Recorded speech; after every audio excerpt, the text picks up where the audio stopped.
Hello student, my self Nitin here, faculty of JEE mathematics. हमने problem start किए थे। आज हमारा जो प्रॉब्लम है, क्या बोला गया है, फाइंड रियल थीटा। आपको थीटा की रियल वैल्यू फाइंड करना है सच दैट ये जो कॉम्प्लेक्स नंबर है, ऊपर में एक कॉम्प्लेक्स नंबर है और नीचे में एक कॉम्प्लेक्स नंबर है, तो ये जो कॉम्प्लेक्स नंबर है इज प्योरली रियल। क्या बोला गया है कि ये कॉम्प्लेक्स नंबर क्या है, प्योरली रियल है। तो आपको क्या निकालना है, थीटा की वैल्यू निकालना है।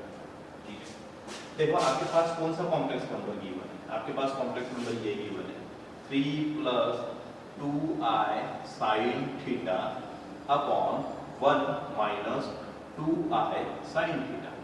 ठीक है, थोड़ी देर के लिए यहाँ पे देखो, ये 3 क्या है, ऊपर में जो कॉम्प्लेक्स नंबर है उसमें 3 क्या है, रियल पार्ट है, और यहाँ पे 2 sin थीटा क्या है, इसका इमेजिनरी पार्ट। यहाँ पे देखो 1 क्या है तुम्हारा रियल पार्ट है नीचे वाले कॉम्प्लेक्स नंबर का, और -2 sin theta is a imaginary part.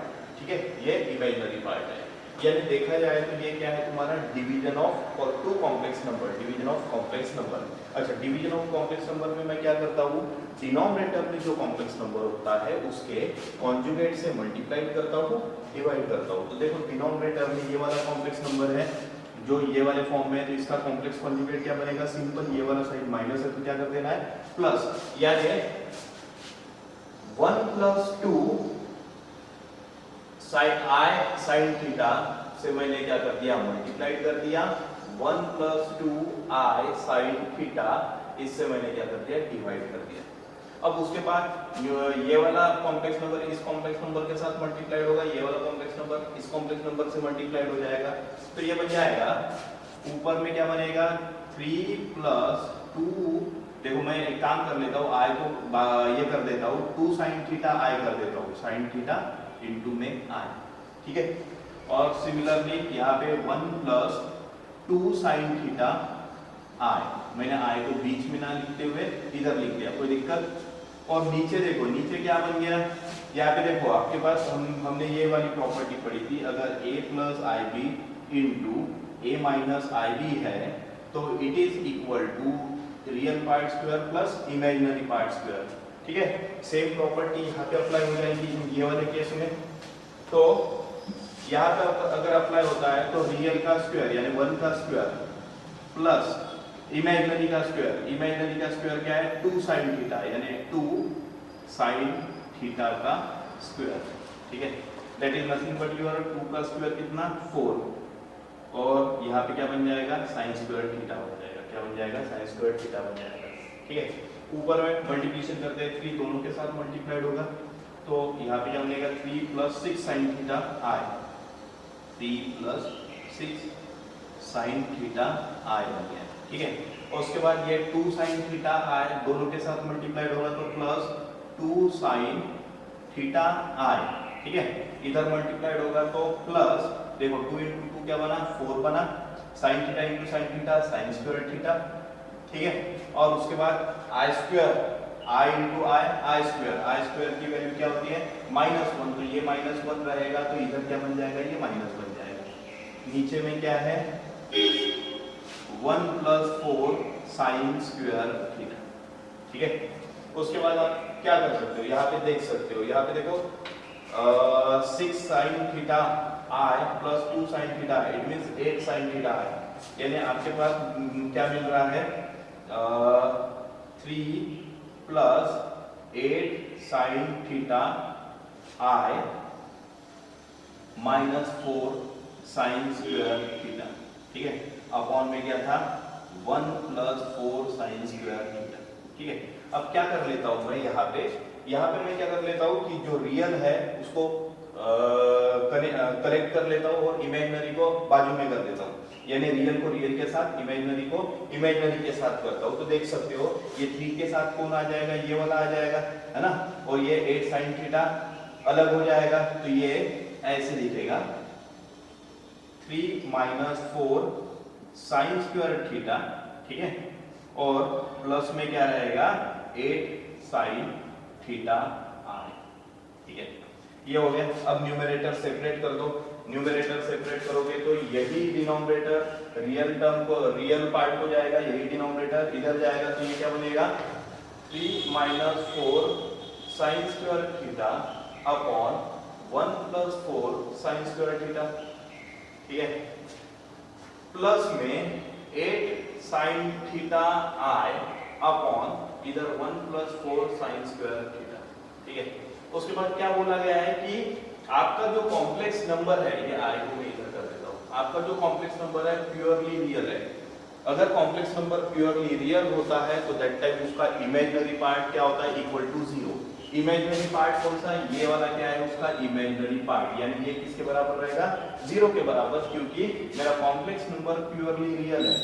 तो मैं बोल सकता हूं बट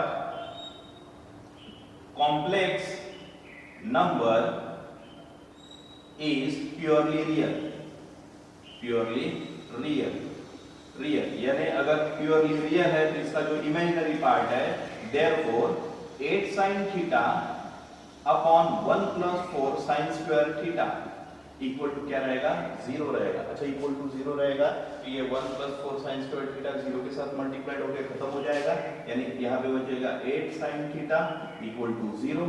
उसके बाद 8 भी डिवीजन जाके खत्म हो जाएगा, यानी sin theta equal to 0, sin theta equal to 0। अब देखो sin थीटा कब कब 0 होता है, जब आपका जो साइन का एंगल होता है ना 0 डिग्री होता है, तो दैट टाइम क्या होता है, 0 होता है ना। यहाँ पे देख सकते हो, ठीक है, साइन तुम्हारा 0 डिग्री पे क्या होता है, 0 होता है। उसके बाद 180 डिग्री पे भी क्या होता है, 0 होता है। उसके बाद 2 पाई पे भी क्या होता है, 0 होता है। उसके बाद क्या होता है, 3 पाई पे भी क्या होता है, 0 होता है। उसके बाद 4 पाई पे भी क्या होता है, 0 होता है ना। यानी आप एक काम कर सकते हो कि आपका जो साइन थीटा है 0 होने के लिए वैसे तो मल्टीपल एंगल्स है, इसीलिए इसको मैं जनरलाइज कर देता हूं कि अगर मेरा थीटा, ठीक है, n पाई है ना, n पाई है ना, ये n क्या कहां से बिलोंग करेगा, n बिलोंग करेगा इंटीजर से, n कहां से बिलोंग करेगा, इंटीजर से। अगर मेरा थीटा क्या है, n पाई है, यानी मल्टीपल ऑफ पाई है, दैट टाइम मेरा साइन थीटा वो जो साइन थीटा क्या रहेगा, 0 रहेगा, यानी आपका जो थीटा जो रियल वैल्यू रहेगी that is n pi, it is a multiple of pi. Theta क्या रहेगा, मल्टीपल ऑफ पाई, और आपका n कहां से बिलोंग करेगा, इंटीजर से बिलोंग करेगा। इंटीजर्स बोले तो क्या, 0 आ जाएगा, 1 आ जाएगा, 2 आ जाएगा, 3 आ जाएगा, -1 आएगा, -2 आएगा, -3 आएगा, है ना। तो सारी पॉसिबिलिटी क्या हो गई, कवर हो गई अगर मैं यहाँ पे n लगाता हूँ तो। एक सिंगल सॉल्यूशन अगर देखना तो बिल्कुल सिंगल सॉल्यूशन क्या रहेगा, जब आपका थीटा क्या रहेगा, 0 रहेगा, तो आपका साइन थीटा क्या रहेगा, 0 के बराबर रहेगा।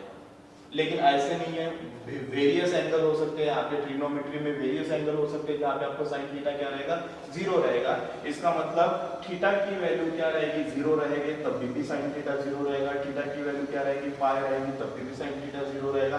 थीटा की वैल्यू 2 पाई रहेगी, तब भी 0 रहेगा। 3 पाई रहेगी, तब भी 0 रहेगा। 4 पाई रहेगी, तब भी 0 रहेगा। या फिर थीटा की वैल्यू माइनस पाई रहेगी, तब भी 0 रहेगा, है ना। -2 पाई रहेगी, तब भी 0 रहेगा, ठीक है। -4 पाई रहेगी, तब भी क्या रहेगा, 0 रहेगा। इसका मतलब आपने क्या कर दिया, इसको जनरलाइज कर दिया मैंने, n पाई का मल्टीपल यानी पाई का मल्टीपल कर दिया, और n कहां से बिलोंग करता है, इंटीजर से, तो दैट टाइम आपका जो साइन थीटा रहेगा क्या रहेगा, 0 रहेगा। That is your solution, n pi, ठीक है। Multiple of pi for which sine theta, अगर if the angle of a sine theta is a multiple of pi, then the theta sin theta equal to we get 0.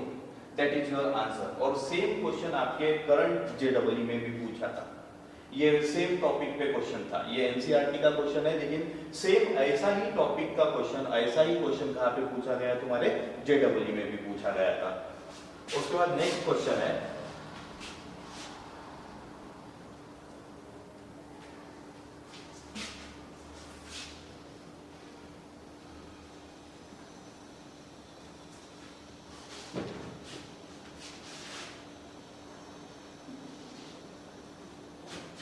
उसके बाद बोला गया if mod of z1 equal to mod of z2 equal to mod of z3 equal to dash dash dash equal to mod of Zn equal to कितना 1. Then prove that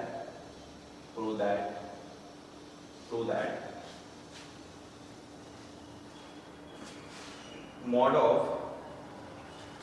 Z1 plus Z2 plus Z3 plus dash dash dash plus Zn equal to mod of 1 upon Z1 plus 1 upon Z2 plus 1 upon Z3 plus dash dash dash plus 1 upon Zn.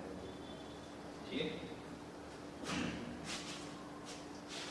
क्या बोला गया है कि आपका magnitude of Z1, magnitude of Z2, magnitude of Z3 और up to magnitude of Zn ये सभी किसके बराबर है? 1 के बराबर है ना. यानी Z1 का मॉड्यूलस, Z2 का मॉड्यूलस, Z3 का मॉड्यूलस, Zn का मॉड्यूलस कितना है? 1 के बराबर. तो आपको प्रूफ करना है left hand side equal to right hand. ठीक है, अब देखो मैं यहाँ पे लेफ्ट हैंड साइड ले लेता हूँ, सॉल्यूशन करता हूँ left hand side. Left hand side क्या है तुम्हारे पास? Mod of Z1 plus Z2 plus Z3 plus dash dash dash plus Z. ठीक है, अच्छा यहाँ पे मेरे को मॉड ऑफ Z1 दिया है ना. तो मैं एक काम करता हूँ, मॉड ऑफ Z1 क्रिएट करने के लिए, मॉड ऑफ Z1 क्रिएट करने के लिए ये Z1 इनटू इसको Z1 कॉन्जुगेट से मल्टीप्लाई कर देता हूँ, Z1 कॉन्जुगेट से डिवाइड कर देता हूँ, है ना. इनडायरेक्टली मैंने कुछ नहीं किया, मैंने जिससे मल्टीप्लाई किया उसी से डिवाइड किया. इनडायरेक्टली मैंने 1 से मल्टीप्लाई किया और 1 से मल्टीप्लाई करता हूँ तो आपका एक्सप्रेशन चेंज होता है क्या? नहीं होता है. सिमिलरली यहाँ पे भी वही करता हूँ. Z2 है तो Z2 के कॉन्जुगेट से मल्टीप्लाई कर देता हूँ, Z2 के कॉन्जुगेट से डिवाइड कर देता हूँ. सिमिलरली यहाँ पे Z3 है तो Z3 के कॉन्जुगेट से मल्टीप्लाई कर देता हूँ, Z3 के कॉन्जुगेट से डिवाइड कर देता हूँ प्लस डैश डैश डैश. यहाँ पे Zn है तो Zn के कॉन्जुगेट से मल्टीप्लाई कर दिया, Zn के कॉन्जुगेट से क्या कर दिया? डिवाइड कर दिया. ठीक है, उसके बाद हमने पढ़ा था कि Z into Z conjugate equal to mod of Z. ठीक है, हमने क्या पढ़ा था? मॉड ऑफ Z स्क्वायर होता है, Z into Z conjugate equal to mod of Z square होता है. ठीक है, तो यहाँ पे भी सेम वही होगा. मॉड ऑफ, यहाँ पे क्या बनेगा? मॉड ऑफ Z1 का स्क्वायर, नीचे क्या था? Z1 कॉन्जुगेट का मॉड. ठीक है, यहाँ पे मॉड ऑफ Z2 का स्क्वायर और नीचे क्या रहेगा? मॉड ऑफ सॉरी यहाँ पे मॉड नहीं है, यहाँ पे Z2 कॉन्जुगेट. यहाँ पे मॉड ऑफ Z3 का स्क्वायर, नीचे क्या था? Z3 कॉन्जुगेट प्लस यहाँ पे dash dash dash Zn mod of Zn का square upon mod of Zn. आपको पता है मॉड ऑफ Z1 कितना है? 1 के बराबर. मॉड ऑफ Z2 कितना है? 1 के बराबर. मॉड ऑफ Z3 कितना है? 1 के बराबर. मॉड ऑफ Zn कितना है? 1 के बराबर. ये तो गिवन है हमारे पास. अच्छा 1 के बराबर है तो 1 का स्क्वायर कितना हुआ? 1. तो यहाँ पे क्या आ जाएगा? 1. यानी यहाँ पे भी क्या आएगा? 1. ये 1 का स्क्वायर यहाँ पे भी कितना आ गया? 1. 1 का स्क्वायर यहाँ पे भी कितना आ गया? 1. ठीक है, अब उसके बाद हमने क्या पढ़ा था? हमने पढ़ा था कि जो कांस्टेंट होता है ना, जो कांस्टेंट होता है उसका मैं कॉन्जुगेट लेता हूं तो वो आपस में क्या रहेंगे? बराबर ही रहेंगे, है ना. जो कॉम्प्लेक्स नंबर क्या होता है? प्योरली रियल होता है, उसका कॉन्जुगेट आप कुछ भी ले लो, क्या होगा? सेम वही रहेगा. यानी 1 अगर है तो 1 की जगह 1 का कॉन्जुगेट मैं लिख सकता हूं, है ना. 1 अगर है तो 1 का कॉन्जुगेट मैं लिख सकता हूं. मेरे इनडायरेक्टली उसमें कोई फर्क पड़ेगा क्या? नहीं. तो यहाँ पे मैं क्या करता हूँ? सेम प्रॉपर्टी अप्लाई करता हूँ. ये प्रॉपर्टी अप्लाई करता हूँ तो हर जगह पे 1 पे क्या लग जाएगा? कॉन्जुगेट लग जाएगा. यानी 1 conjugate upon Z1 conjugate plus 1 conjugate upon Z2 conjugate plus 1 conjugate upon Z3 conjugate plus dash dash dash plus 1 conjugate upon Zn conjugate. ठीक है, उसके बाद हमने प्रॉपर्टी पढ़ी थी कॉम्प्लेक्स नंबर में. हमने क्या प्रॉपर्टी पढ़ी थी? कॉन्जुगेट की प्रॉपर्टी. अगर मान लो Z1 का कॉन्जुगेट अपॉन Z2 का कॉन्जुगेट है तो it is equal to Z1 upon Z2 का होल कॉन्जुगेट. यही कॉन्जुगेट न्यूमरेटर को जाएगा, यही डिनोमिनेटर को जाएगा। अच्छा तो ये ऐसा बन जाएगा। अगर ये ऐसा बन सकता है तो ये क्या हो गया, मैंने तोड़ दिया तो ये ऐसा बन गया, मैं जोड़ दूंगा तो ये ऐसे बन जाएगा। यानी इसको मैं क्या लिख सकता हूं, mod of 1/z1 plus conjugate of 1/z2 plus conjugate of 1/z3 dash dash dash dash plus conjugate of 1/z, ठीक है, बाय यूजिंग प्रॉपर्टी। ठीक है, उसके बाद हमने ये भी प्रॉपर्टी पढ़ी थी, अगर z1 प्लस z2 कॉन्जुगेट है तो it is equal to z1 conjugate plus z2 conjugate. ठीक है, अगर मैं तोड़ सकता हूं तो मैं जोड़ भी सकता हूं। यहाँ पे देखो हर जगह पे एडिशन में टूटा है, अच्छा टूट जाए, अगर मैं इनको सबको जोड़ दूंगा तो एक क्या बन जाएगा, ये सिंगल कॉन्जुगेट बन जाएगा लाइक दैट, है ना। तो मैं इनको क्या कर लेता हूं, मैं अप्लाई करता हूं बाय यूजिंग दिस प्रॉपर्टी। तो ये जो कॉन्जुगेट है सबके साथ बटा है ना, जिसको हमने सबके साथ बांट दिया है, वो एक सिंगल कॉन्जुगेट बन जाएगा। ठीक है, उसके बाद हमने प्रॉपर्टी पढ़ी थी, कि आप अगर z का मॉड ले लो या फिर z कॉन्जुगेट का मॉड ले लो, आपस में क्या है, बराबर ही है। आपस में क्या है, बराबर ही है। इसका मतलब ये तुम्हारा z है, ये तुम्हारा z समझो, सपोज मान लो। आप क्या कर सकते हो, कॉन्जुगेट का मॉड लेना या फिर सिंपल इसी का मॉड लेना, तो क्या हो जाएगा ये, by using this property it is equal to mod of 1/z1 plus 1/z2 plus dash dash dash plus 1/zn। ठीक है, इक्वल टू ये क्या है तुम्हारा RHS। ठीक है, मैंने यहाँ पे मॉड्यूलस की और कॉन्जुगेट की प्रॉपर्टी अप्लाई की है, यही मेरे को प्रूफ करना था। अगर इनके सभी का मॉड 1 के बराबर है तो मेरे को प्रूफ करना था left hand side equal to right hand side. तो ये मैंने लेफ्ट हैंड साइड लेके हुए सॉल्व कर लिया और राइट हैंड साइड प्रूफ कर लिया। ठीक है, उसके बाद नेक्स्ट है